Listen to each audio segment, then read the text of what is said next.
Bonjour à tous et bienvenue sur Block Interview, les news où tous les jours je vous propose les news de Web3 et de l'univers crypto. On commence aujourd'hui avec la Chine qui lance un marché secondaire pour des NFT. L'entité qui fait office de marché secondaire pour l'échange de NFT a été créée par l'entreprise publique Chinese Technology Exchange, l'entreprise publique également Art Exhibition China et Uban Digital Copyright qui elle est une société privée.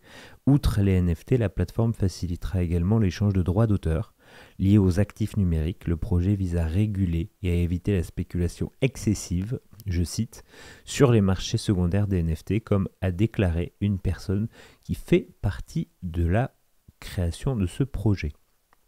Autre news, c'est sur mon LinkedIn, j'ai lancé une suite de définitions, notamment avec les soulbound NFT, les NFT dynamiques et pas mal d'autres définitions. Donc si vous voulez aller jeter un coup d'œil, c'est sur Alexandre Schkirat sur LinkedIn. On continue avec encore une fois la Chine qui fait preuve ces derniers jours de beaucoup de news, qui à l'approche de la nouvelle année a recours à la tradition ancestrale pour stimuler l'adoption de son application de portefeuille numérique en yuan.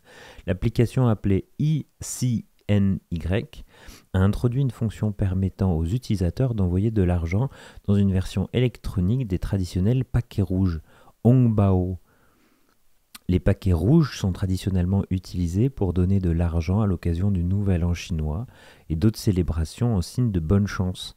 Avec l'utilisation croissante des paiements numériques, des enveloppes rouges virtuelles sont associées par des services locaux populaires tels que WeChat, WePay, Alipay et plein d'autres applications de ce type-là.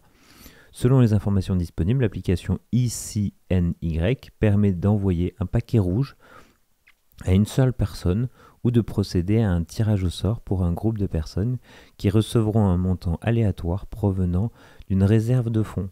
WeChat Pay et Alipay disposent tous deux d'une fonction très similaire. On enchaîne avec le Maroc qui se lance dans les cryptos. Après avoir rejeté pendant des années les cryptos, le Maroc lance une discussion des pourparlers pour créer une réglementation sur tout le pays. Donc ça, c'est une bonne chose, parce que quand on réglemente, ça veut dire qu'on fait appel au raisonnement, et au-delà de faire appel au raisonnement, on commence à mettre un cadre juridique, et c'est essentiel pour reconnaître une crypto-monnaie. Bon, cette phrase était un petit peu longue, je vous l'avoue. On revient en France avec le Tour de France. Grâce à Cryptos, nous savons que le Tour de France annonce que des NFT, des différentes étapes, seront lancés. Ils appellent ça les contenus numériques exclusifs. 21 objets numériques collectionnables seront distribués gratuitement grâce à des jeux. 21 NFT spéciaux seront distribués et permettront à leurs détenteurs de vivre une expérience VIP sur l'une des étapes. Donc ça, c'est super à voir la manière dont ce sera fait. Est-ce qu'il y aura une application? Moi, je pense qu'il y aura une application peut-être avec un wallet dédié, mais les gens n'auront pas accès au wallet ni rien. Je pense que ce sera hyper simplifié, mais c'est une très bonne approche. Et on va aller pour finir dans mon pays préféré, qui est l'Italie. Après avoir travaillé sur la nouvelle renaissance via les NFT et l'art numérique, les gains crypto-monnaies seront désormais taxés à 26% en Italie. Le Parlement italien, composé de la Chambre des députés et du Sénat, de la République, a adopté un nouveau budget concernant l'année 2023 et les crypto-monnaies qui ne seront pas exemptes de changements. La loi budgétaire qui couvre la totalité du spectre économique italien prévoit ainsi une taxe de 26% sur les plus-values générées par les investissements sur les opérations en crypto-monnaie, et ce, dès lors qu'on dépasserait le seuil fixé de 2000 €, soit 2110 $ au cours actuel.